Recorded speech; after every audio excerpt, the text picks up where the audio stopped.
Some improvements in the ozone layer. Diana Olick is here with more in the latest. Diana, what's happening and how?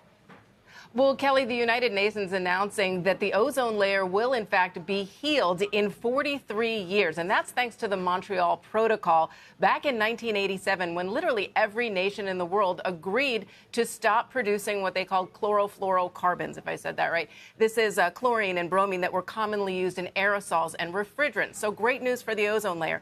But that does nothing for global warming and the fight against it. What it really does, though, is it sets a precedent. It says, OK, if we have this type of regulation and agreement, we can actually fight something and heal it like the ozone layer.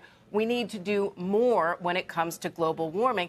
And I'll tell you, we are nowhere even close when it comes to global warming. In fact, World Resources Institute just put out a study saying that of all the sectors that we talk about, they are so far away when it comes to power, buildings, industry, transport, forest and land, and food and agriculture. They are not acting nearly fast enough to get us to that 1.5 degrees Celsius of global warming that is the goal of the Paris Agreement. Kelly?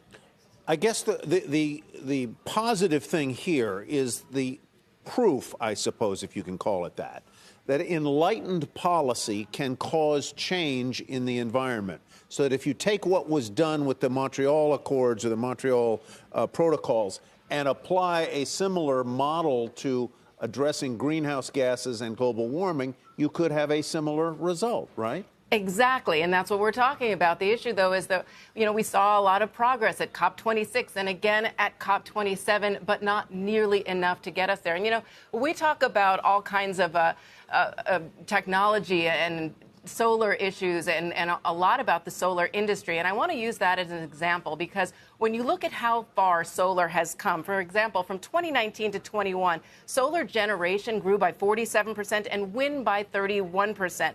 But because total electricity generation also continues to increase, the share of electricity from zero carbon power sources has experienced no change whatsoever. So zero net result from that. So as we talk about moving toward cleaner fuels, cleaner energy, cleaner technology, cleaner ag, it seems like we need to go farther and we need to get more policy and actually probably more regulation involved, as they did with the Montreal Protocol. In layman's terms, why is the hole in the ozone layer important to us?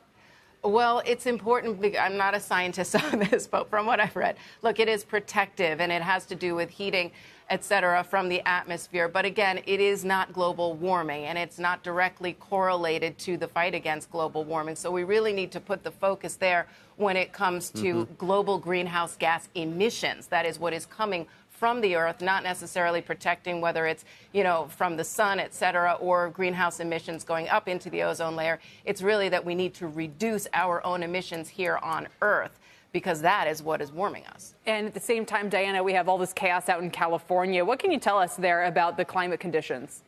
Well, it's all directly related. Look, when we talk about climate change so much, people tend to think about sea level rise, right? They talk about more intense hurricanes. But really, one of the most devastating effects of global warming is the amount of rainfall. And we've talked about this in our Rising Risk series a lot. It's that as the Earth warms, the clouds can hold more moisture. And that's why you're seeing so many of these devastating rains, or up in the mountains when you hear 4 feet of snow up around Tahoe. That's just abnormal. You're seeing these deluges, whether it was in New Jersey a couple of years ago and what we're seeing now. That, again, is all tied to global warming and the fact that we're seeing much higher levels of precipitation. So this atmospheric river thing is Absolutely. Do we call it a new thing or just a more common phenomenon? I think more common phenomenon, especially when you see, again, with so much more precipitation in these rivers and one after the other, kind of like we kept seeing hurricanes one after the other in record numbers. And the last 8 years have been the highest records of heat of global warming in history.